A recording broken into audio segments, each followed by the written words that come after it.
Welcome to this review of Air Battles Before D-Day, How Allied Airmen Crippled the Luftwaffe and German Army in France by Colonel Joseph Mollison. It sort of does what it says on the tin.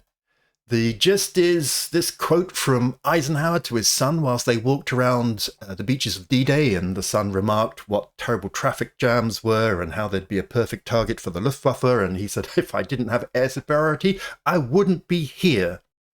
So the book's out in the end of May, beginning of June, depending on where you get your books. Pretty reasonably priced. UK and US pricing as a guide for you. Joseph Mollison is a retired US Air Force colonel. This is his second book. His previous one was about the Battle of the Atlantic. And it's a kind of similar gig in that it's a really great comprehensive guide to the topic.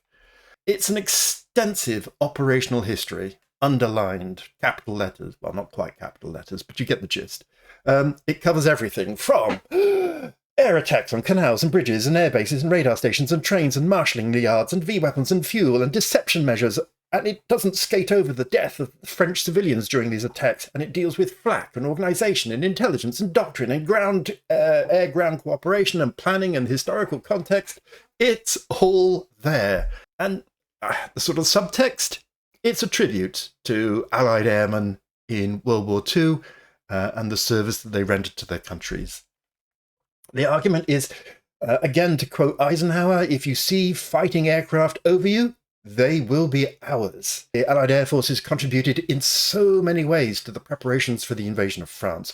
All of these efforts began modestly and grew in effectiveness, and he highlights 6 areas, which is not necessarily what you might expect. So he starts off with the Battle of the Atlantic and the defense of Britain and the defeat of the Kriegsmarine. These aren't the majority of the book by any stance, but he starts off with these because I guess overall he is arguing that air power was a necessary condition for victory at D-Day and the Normandy landings. Sine qua non, if you like your Latin, without which not. And then he moves on to degrading German warfighting, the army and the Luftwaffe, developing the air transport for that important role, and then, finally, the direct support of the Allied armies. So it's really pretty extensively researched. All of the official histories, quite a few technical ones, many secondary sources. I particularly like the mention here of Charlie Messenger, who I used to work with back in the day when I was at the Royal United Services Institute as a boy researcher in the 80s. It is light on primary sources. It's not an academic piece. And it's a bit light on German sources. He is an American, speaks English, like most Americans and British, doesn't speak other languages very well. So it's one-sided, but my God, it's really detailed on that side.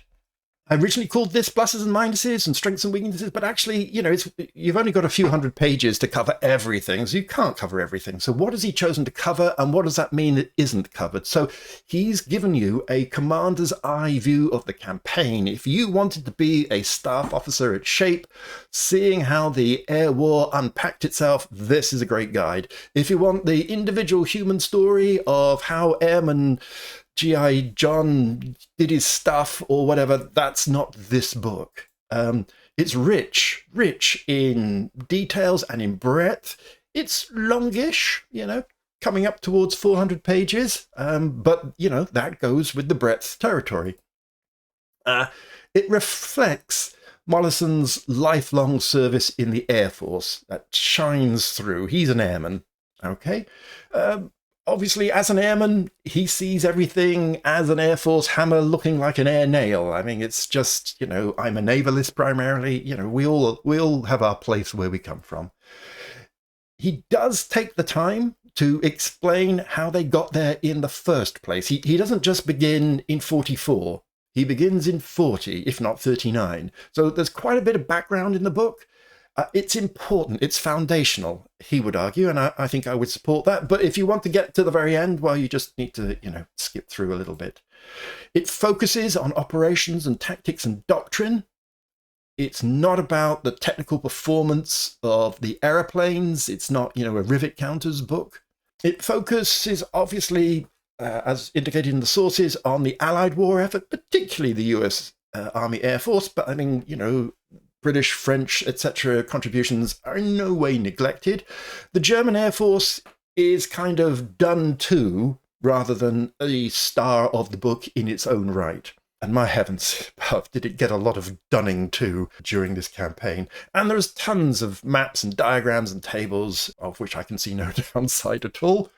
For me, the favourite bits, well, it is exactly that breadth. I mean, I'm not unknowledgeable about the air war, but I never really had this comprehensive 360 view of the total effort involved. I love the generosity around the maps and diagrams, pictures and what have you. All of the illustrations here are taken from the book. It doesn't take anything for granted, which I think is really nice, because although I come with a lot of expertise, you may not. Or, for example, I'm British. I know where the English Channel is. I've sailed on it. But if you haven't either, then, he takes the trouble to really describe it and its geography and what a tricky piece of sea it is. I particularly liked, it's got something like, 66 chapters, and they're all bite-sized. And personally, I always read before I go to sleep, so having a chapter or even two that I can knock off feels very nice and rounded. So, yeah, well done for the really nice structure of the book.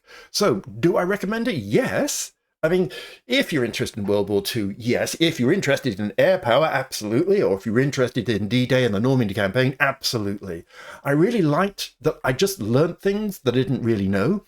I really got absorbed in the fascinating details contained in the book, crippling the canal infrastructure of France. Who knew?